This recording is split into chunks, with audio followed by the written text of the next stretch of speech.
Paul Bettany, thank you for speaking to us today. You've been in the Marvel world since right from the very start, and now you're the hot new thing as the Vision. Thank you very much. How does that feel?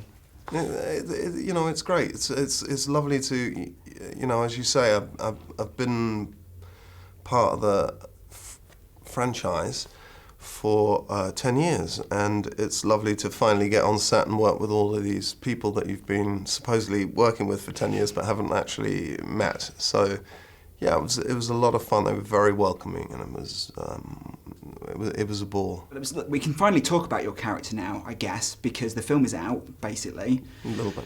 And he is a striking Vision himself. Thank you. So I just wanted to know how he's brought to life on screen, like makeup, CGI, because it looked to me like the CGI, the cape was CGI. Yeah, the cape was CGI because they wanted it to move the whole time, as if he was controlling it with sort of with its own kind of wind and movement. The face and body are me. I mean, they're me, and it's a very long makeup process, like a 3-hour makeup process, and it's uncomfortable and claustrophobic and all of that because you can't hear, and you've got a radiator suit underneath your suit that radiates freezing cold water to try and keep you cool. Regulated. Yeah, so you can't. But the first day is fine. The second day is okay, and the third day you really don't want to be there, and then fourth and the fifth day you really have to meditate on the line of thousands of actors that would like to be in your position, and just focus on that and how lucky you are. So is the ears is the most difficult thing for you, not being able to hear? Yeah, but well, the whole thing is glued. So you've got a piece that's glued to your head down to your chest, and so the only bit of your body that is open to the air is here and your hands, which, you know, gets old quite quickly.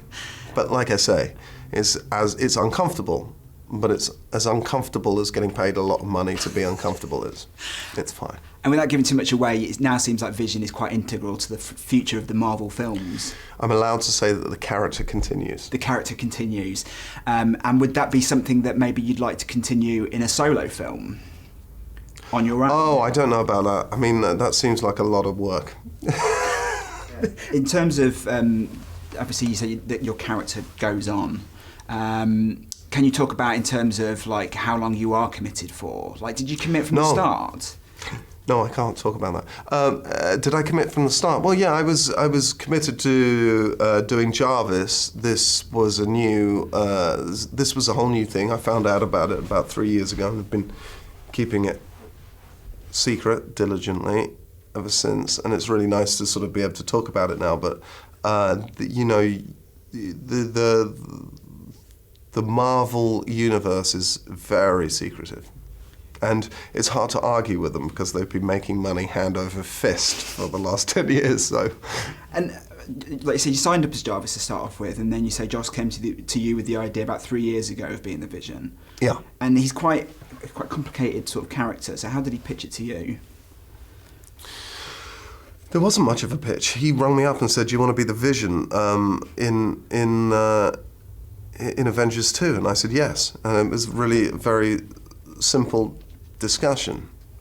You know, Jeremy Latcham, Joss Whedon, Kevin Feige, they are the professors of Marvel comic books. They really love what they do, and they've just sort of continued what they loved as children into adulthood. And so these films are made by fans, and they love this world, and they know it intimately. So if you ever have any questions about the character, you can go to them, and you know they're like the Yoda of the Marvel world.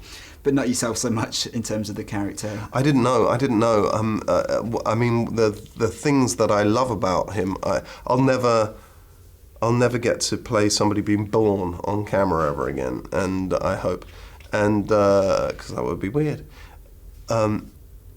And that was great, you know, to sort of be this omnipotent super powerful being, but yet totally naive and experiencing the world in real time and trying to figure out what his place is in it was a lot of fun. I just want interested to see what your family thought when they saw you in the full makeup for the first time. What was the reaction?